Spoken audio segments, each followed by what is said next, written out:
Welcome to the Cold Case Christianity broadcast, the only Christian case-making program hosted by a cold case homicide detective.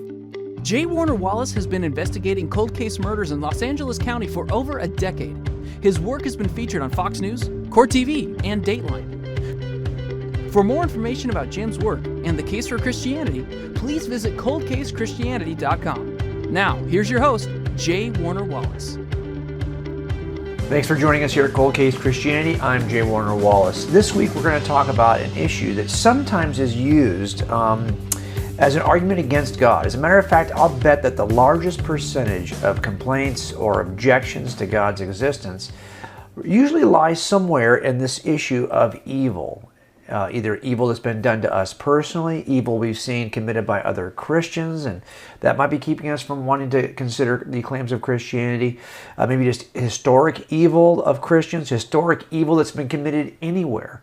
This is an objection that is sometimes leveled against those of us who believe in God, who believe that God exists. Because how can you have an all-powerful, all-loving God if He doesn't seem to be either powerful enough to stop evil or loving enough to want to stop evil? That is the basis of the objection. Now, I'm going to play for you a sermon I'm going to divide it into two halves, this week and next week. And you're going to kind of go through the steps and the processes of several, I think, reasonable explanations for why God might allow any particular act of evil. But I'm going to cast it out the way I often do when talking about evil as a criminal investigator. Think about that for a minute. What criminal investigators do, detectives, police officers, we typically investigate cases in which an evil event has occurred, and we have to repuzzle the case in order to solve it. And many of the things you learn repuzzling the case to understand why any particular act of evil might have occurred could also be used to look at the issue of evil overall and whether or not it should exclude. Is it a piece of what I would call exculpatory evidence against the existence of God? We'll talk about that in this week's episode. Let me just start, though, by saying that this presentation is part of a larger presentation in which I make the case for God from God's Crime Scene, a book I wrote that'll help you to actually investigate the evidence for God's existence. And I think there are 8 pieces of evidence in the room of the universe that can best be explained by a divine creator outside the room. And this is what we do in the book, God's Crime Scene. And the last piece we look at is evil. So you're going to see today's presentation is simply an excerpt from the larger book, and I hope you will buy that book. As a matter of fact, I just posted online at the website, coldcasechristianity.com, a complete set of teaching materials for those of you who want to teach God's Crime Scene in a smaller setting, either at church or in a classroom. I've posted videos and PowerPoint presentations for the book at coldcasechristianity.com. I hope that helps. Without any further delay, let's go ahead and listen to a sermon on the problem of evil and how we might assess it to see if it actually eliminates God as a reasonable inference. This is a picture of my dad back in 1974. He's working a case at the time. See, he had the same mustache I had, okay? So anyone's mocking my mustache? Everyone goes through a mustache stage in law enforcement. As a matter of fact, you've got a lot of good cops who work here as part of the security. And most of them, if you still have you noticed that nobody wears facial hair anymore no one has a mustache and no other facial hair? Like we're in a season where everyone's got more than just a mustache. If you're in this room right now and you just have a mustache and no other facial hair, raise your hand. Take a look, everybody. Old guys. Old guys. I rest my case. It's time for you guys. I'm serious. You got to grow the goatee. Got to grow the goatee. If your hair is this color, okay. So he's walking this guy across to the courtroom. This guy was accused of killing a 10-year-old girl in our city. It was a horrific crime. I won't go into all the details. He's not actually our killer. This is still an open case. But we thought he was for about 18 months. And people would often ask me, when he killed Jackie, or I thought we killed Jackie, why would God allow a 10-year-old girl to be murdered? This is what we do all the time, right? As homicide detectives, you get kind of cold to this. You kind of think, well, I can't worry about the age of my victim or how he or she died. I just got to work the case. But you might get asked this question by family. Why would God allow this to happen to me? or happened to Jackie?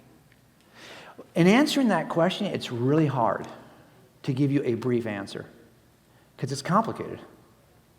I think there are always more than one factor at work behind any act of evil. Let me show you what I mean. In this particular case, if Jackie wasn't the kind of girl who would get into someone's car, if she wasn't that trusting and that informed, that's why parents, we tell our kids, don't get into a stranger's car. Even if they say, I just talked to your mom and they know my name. If I didn't tell you in advance, do not get in that car. Why do we say that? Because if you don't know that, you're likely to get into a car. If she's not the kind of kid who gets into a car, this doesn't happen. Also, it happened to be a very busy holiday. And on that day, when her parents were making the holiday meal, they weren't paying attention to what Jackie was doing in front of their own house. Was she inside the yard or outside the yard? They didn't know that a car had stopped to talk to her. If it hadn't been a holiday and she hadn't been that trusting, this doesn't happen. So there's now two factors behind this act of evil. But of course, the person who did this, I guarantee you, had a disturbing childhood of his own. That's typically what we discover in these kinds of suspects. And if he isn't the kind of kid who grows up in that disturbing childhood, he doesn't become that kind of predator later. So now we have three factors that are behind this act. Even more interesting, she was in a neighborhood that was very, very unusually secluded. You'd have to know how to get in and out of this part of town to even find that street that she happened to be on. So now you need a fourth thing to be in place in order for this crime to occur. And you'd have to have the kind of car that would make this possible. Without that kind of car, knowing that neighborhood, having that background, finding a girl who is that willing and unwatched, this doesn't happen. 5 things are now in play. There's a sixth. He had to have an opportunity in that moment, in that day, either to be watching and waiting for it, whatever. He had to have an opportunity to do this when nobody had eyes on, because we don't have a single witness of what happened. That's a lot of 6 factors. I could probably go 10 or 12 more factors, right? To find the minutia. And this is why it's so hard for us to solve these cases. As detectives, we have to figure out, well, what are the 6 factors? And then what is the relationship in proportion between the 6 factors? It's a very complex puzzle we're trying to reassemble to figure out why this would happen to anybody. Now, I showed you a minute ago the 8 pieces of evidence that I think point to God's existence, right? Here they are again. Now, 7 of these I think are pretty clear, and they actually, I think I can make a case very briefly for why I think that those 7 point to God as the most reasonable explanation. That's called inculpating evidence, evidence that points toward a particular suspect. But now I want to talk about this outlier here, number 8, evil. Evil doesn't seem to point toward God, it seems to point away from God. And if it does, then it's a piece of exculpating evidence.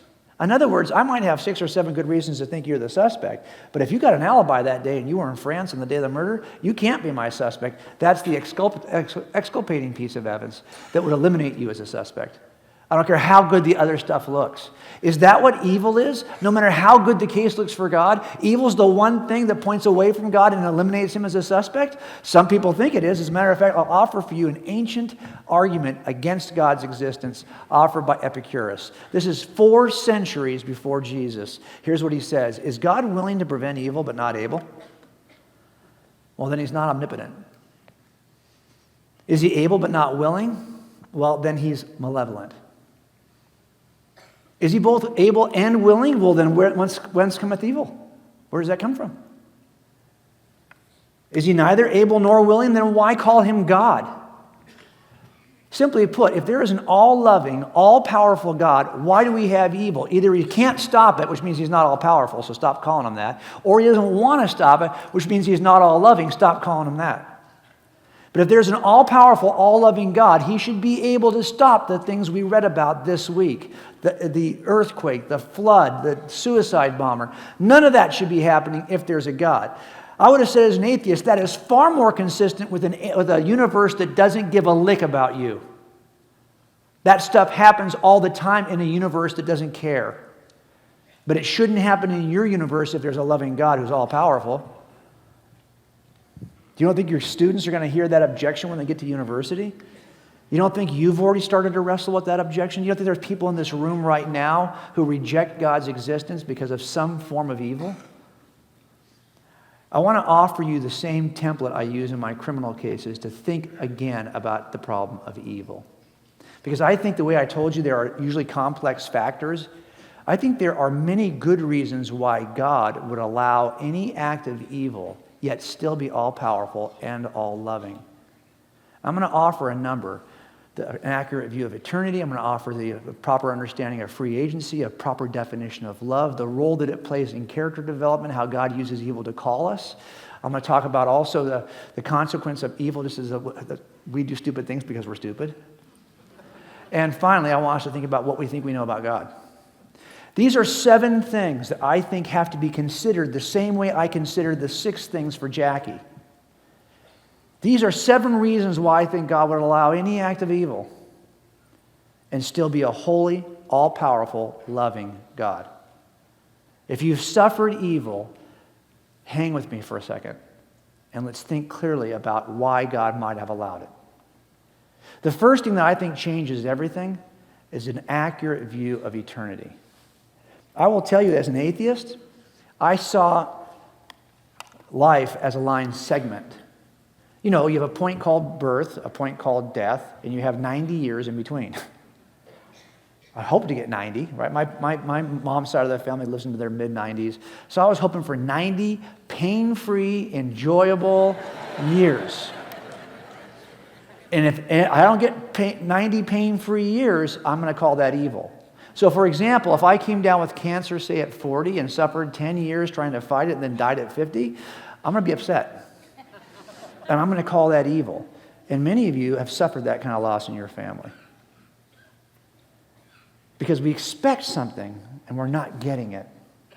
This is evil because we had this expectation and now we've lost it. It turns out that everything that we determine is evil, we do so on the basis of our idea of what our life ought to have been. How many of you in this room, when you were an infant, had to have an operation that was really brutal and you almost died, but you needed that operation to fix a valve in your heart or something, and that's why you survived to this day? Raise your hand if you're someone like that. There's always a few, right? And I'll bet you, if I was to stop your life at that point when you had this operation, you would say, oh man, life stinks. If I stopped you, if I could find a way to have you be able to voice how you were feeling the day of the operation or the day after the operation, it was brutal. But by the time you're like 3 or 5 years old, you've already forgotten about it. Why?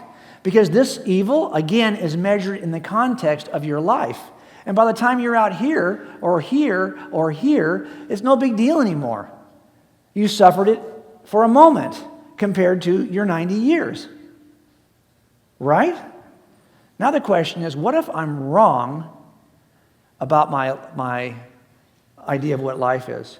What if life's not a line segment, but is instead a ray that starts here at birth, extends through the thing we call death, and then goes off infinitely in that direction?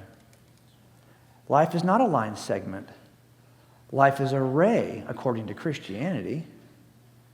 If life is a ray, then anything that happens in this point we call life, which is actually just your temporal life, compared to eternity, think about your 90 years compared to forever. 100 years into forever, your 90 years is only half your life. 200 years, and you see what I'm saying? The longer this extends in that direction, the shorter by comparison is your mortal life, until finally your mortal life is like a blink compared to your real life. So you could have the worst 90 years consecutive you could ever think of having. But guess what? In the context of our worldview, where we believe in eternal life, that's a millisecond. Because that evil has to be measured in the context of what we call life. That's what we do with evil. We measure it in the context of what we call life. So my problem with evil was simply that I had the wrong view of life. Evil should be a problem for atheists, but it shouldn't be a problem for you guys. Because we ought to live like this is true. When we start belly aching about evil, it's because we're living like the line segment is true. Let's go one more step on this. What if it's not just a proper view of eternity? What if it's also a proper definition of free agency? Do we understand the power of this? Here's what I mean. We often underestimate how important free will is. If you had a choice between two kinds of worlds that God could create, a loving God, would a loving God create a world where love is possible or a world where love is impossible? Which of these two do you think a loving God would create? A world in which love is possible, right? Why would you call him loving if you could never love in the world that God created? But think about that for a second. My wife and I, we were married on Valentine's Day. Let's say we broke up and I sent her on Valentine's Day this loving card in order to reinitiate our relationship. You will love me. Roses are red, bullets are lead. Take me back now or get shot in the head.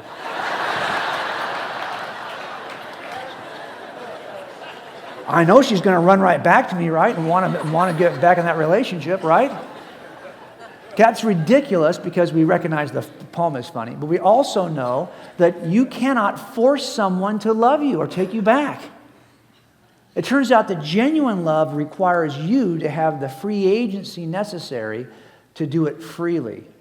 If you were programmed to love, that would not really be love because you'd just be programmed. It's like you can't, that's just it's not a free choice.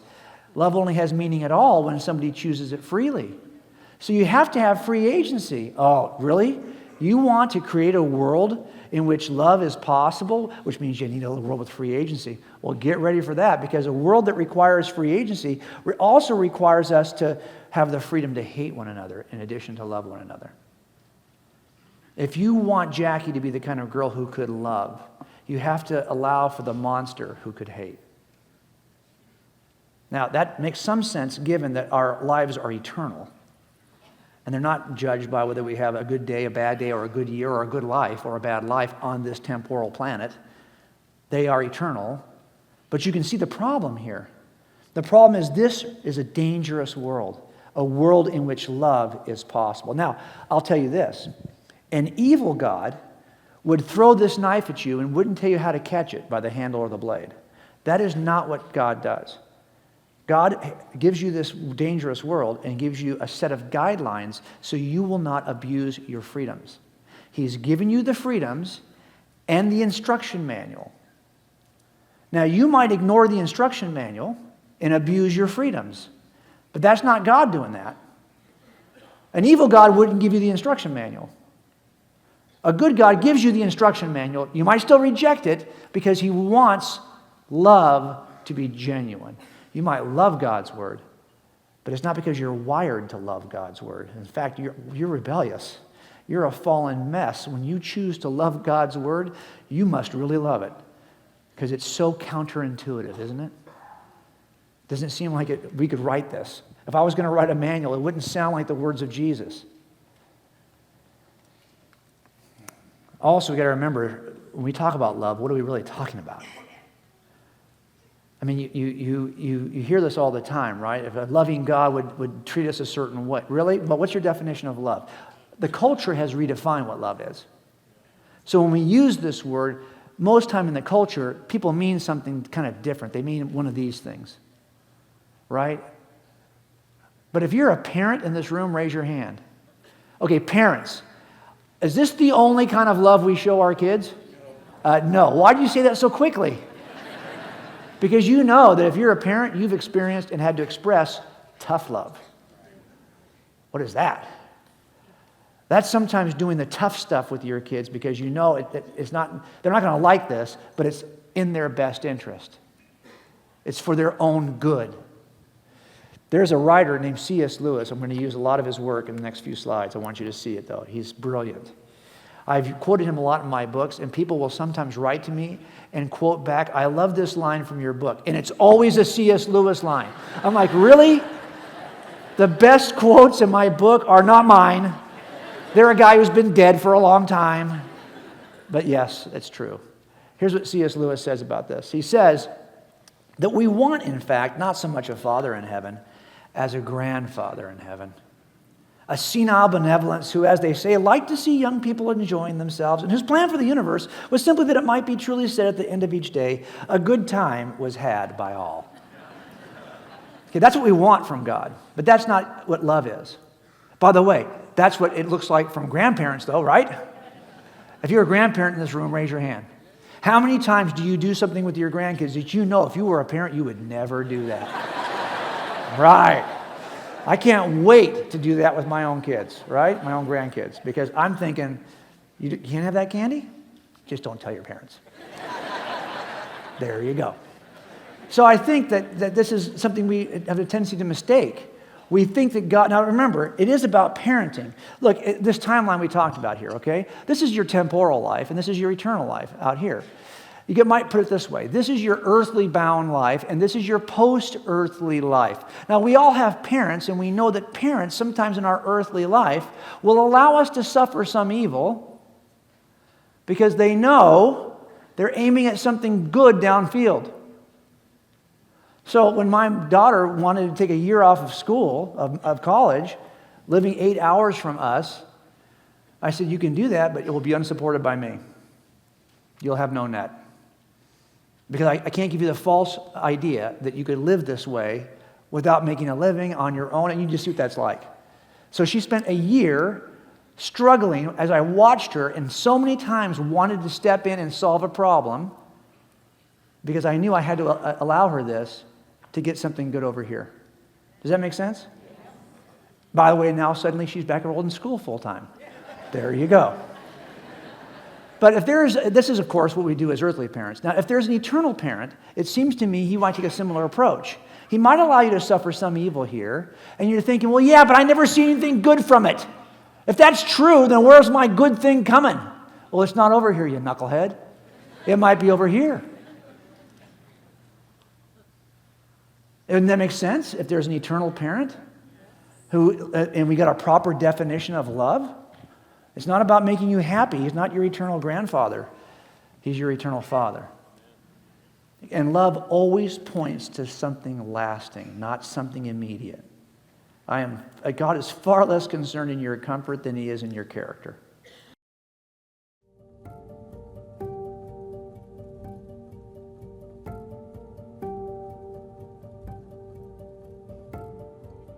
I did 26 years working casework, and the better half of that in the end was working cold cases. And those cases got on national media. I think I've been on Dateline more than any other detective in the country. And the people who are involved in the process, if it's not that show or other media shows, are not always believers, but they get a sense of, well, this guy can puzzle a case together. Not that I'm the only one who can do that, but you develop that skill set. If you're working in this industry, trust me, if you're out there watching this video, you know, if you're a cop, how to put a case together. So once you've demonstrated that, I think, for people, they may not agree with your conclusion, but remember, the evidence doesn't say anything. And science doesn't say anything. It's scientists and evidence evaluators that say something. So we're all looking at the same data points. We're all looking at the same evidence. I've got to draw an inference from the evidence, and I land it this way. Now, you may not agree with my inferences, but I think you can at least respect the fact that I've done the homework of presenting the evidence so an audience can assess it for themselves. So that's why I think I have supporters who don't agree with my inferences, but they respect the process. And that's one of the things I try to do uniquely in God's Crime Scene. I'm trying to give the readers not just here are the facts, but here are how detectives assemble facts to develop a case. Here are the processes, the rules that we obey, how we put a cumulative case together.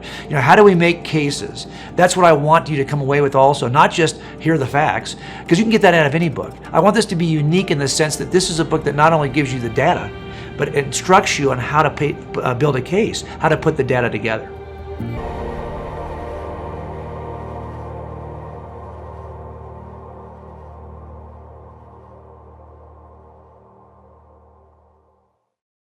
Be sure to visit the Cold Case Christianity website daily to read Jim's blog, watch the weekly video, or listen to the Cold Case Christianity podcast.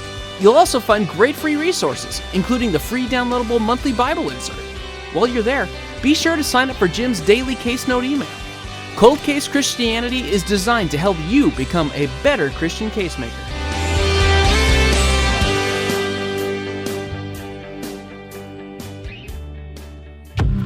Welcome to the 1 Minute Apologist. We interview the world's leading apologists to provide credible answers to curious questions. What's the best explanation for moral laws?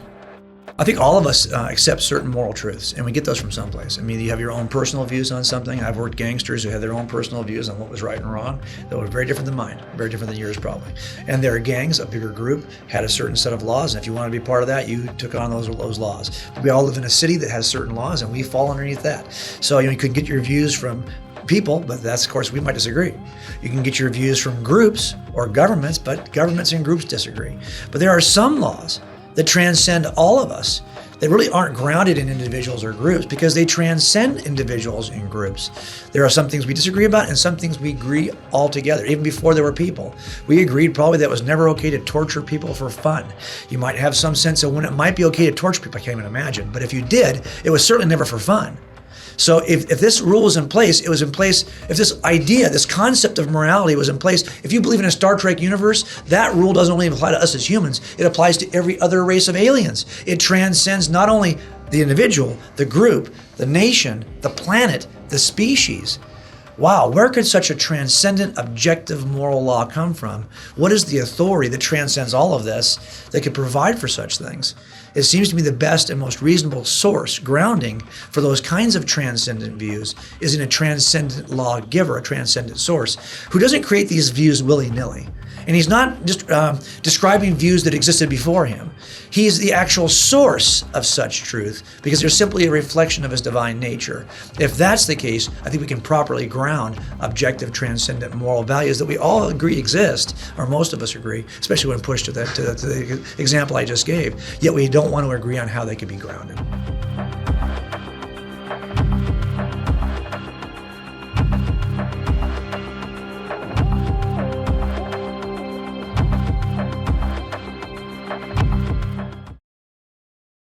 Well, I hope that kind of helps you to think through the issue of evil and look at several reasonable explanations for why God might allow any act of evil. Remember, it's like a puzzle. When we puzzle back together as detectives, why any particular crime has occurred, why any particular act of evil has occurred.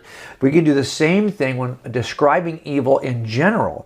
Why would God, what are the puzzle pieces that would explain why this event came together? What are the relationships between the puzzle pieces? That's what we're trying to do in this presentation. Again, this is all from God's crime scene. So next week we'll continue this and finish our explanation of the factors involved behind any act of evil. So join us right here at Cold Case Christianity. Thanks for joining us at the Cold Case Christianity broadcast. If you're interested in more information about this week's topic, please visit coldcasechristianity.com. For a thorough investigation of the reliability of the New Testament Gospels and the case for Christianity, be sure to purchase Cold Case Christianity.